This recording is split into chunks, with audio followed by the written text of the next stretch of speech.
मध्य प्रदेश की राजधानी भोपाल 15 अगस्त 1947 को नहीं बल्कि 1 जून 1949 को आजाद हुई थी। ये जानकारी तो आपको मिल गई होगी, लेकिन आखिर वो कौन सी मानसिकता थी जिसके कारण आजादी के 659 दिन बाद तक भोपाल के मुस्लिम पाकिस्तान में मिलना चाहते थे। आखिर वो कौन सी मानसिकता थी जिसके कारण पाकिस्तान के बौद्धिक पिता कहे जाने वाले, गजल लिखने वाले कि चीनो अरब हमारा, हिंदुस्तान हमारा, मुस्लिम है हम, सारा जहां हमारा वाले इकबाल आज भी भोपाल में पूजे जाते हैं। आज भी उस इकबाल का इकबाल मैदान भोपाल में अपना नाम बुलंद कर रहा है। नमस्कार, मैं सौरभ कुमार, आप देख रहे हैं आयुध, और आज की वीडियो में भोपाल के स्वतंत्रता संग्राम, भोपाल के आज़ादी की लड़ाई के बारे में बात करेंगे और साथ ही बात करेंगे उस मानसिकता के बारे में जिसने भोपाल के मुसलमानों को पाकिस्तान से मिलने के लिए प्रेरित किया था।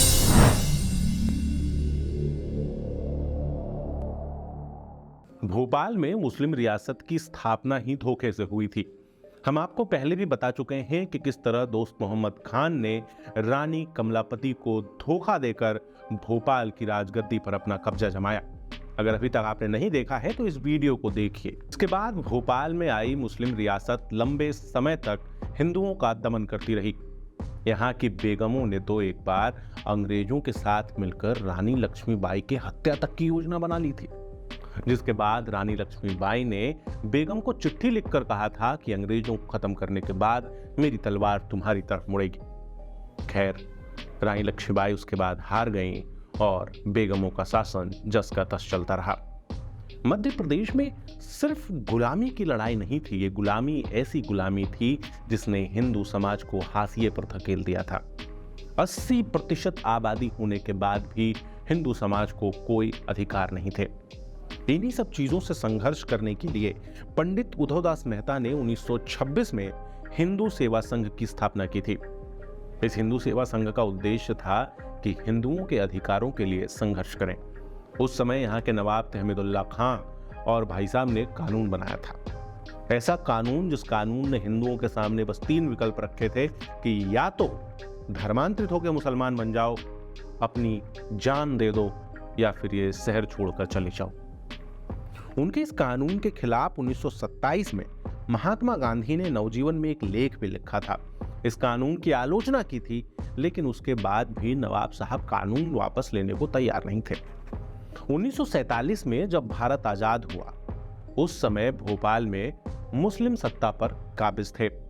उस समय भोपाल भी आजाद होना चाहता था, लेकिन हमीदुल्लाह खां, जो राजे रजवाड़ों की देख रेख के लिए चैम्बर ऑफ प्रिंसेस बनाया गया था, उसके चांसलर थे और उन्होंने आजादी के बाद भारत में मिलने से मना कर दिया। वो पाकिस्तान में शामिल होना चाहते थे या तो फिर इंडिपेंडेंट रहना चाहते थे। एक बात पर गौर फरमाइएगा, भारत से टूटकर पाकिस्तान बना तो, लेकिन पाकिस्तान बनाने में सिर्फ लाहौर और रावलपिंडी के मुस्लिमों ने वोट किया था ऐसा नहीं है। पाकिस्तान बनाने का समर्थन करने वाले लखनऊ, हैदराबाद और भोपाल के मुसलमान भी थे।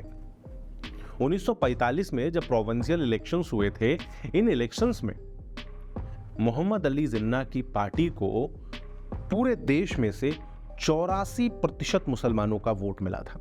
84%। 1984 में जब कांग्रेस अपने पीक पे थी ना, तब भी कांग्रेस को मात्र 49% वोट मिले थे।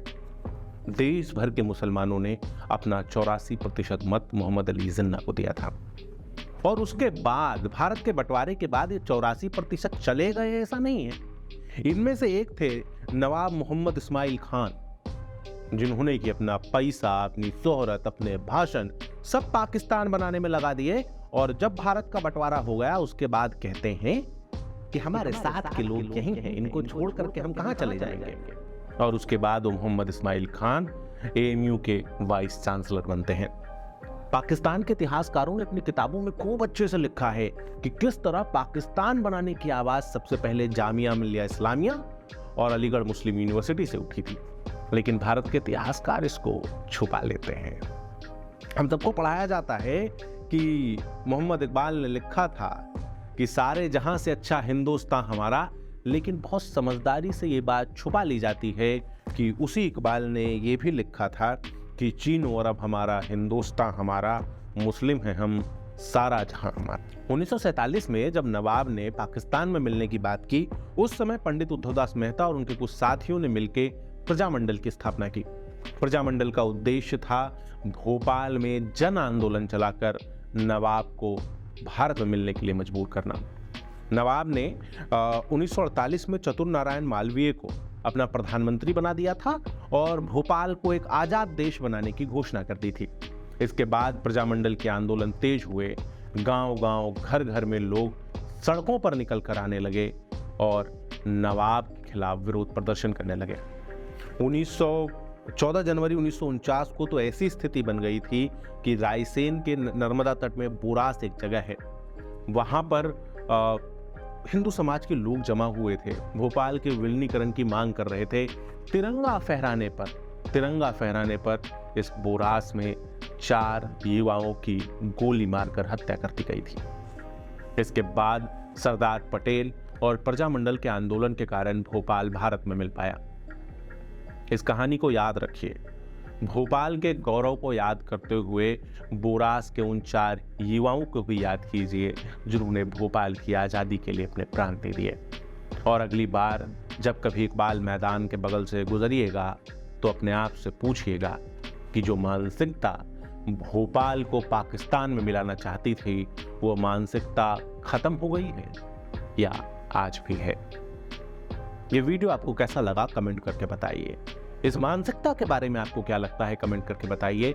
इसके साथ ही इस वीडियो को ज़्यादा से ज़्यादा लोगों तक शेयर कीजिए, क्योंकि आपको अपने शहर, अपने राज्य, अपने देश का इतिहास पता होना चाहिए। इसके साथ ही आप हमसे फेसबुक, ट्विटर और इंस्टाग्राम पर भी जुड़ सकते हैं। आपका बहुत बहुत धन्यवाद।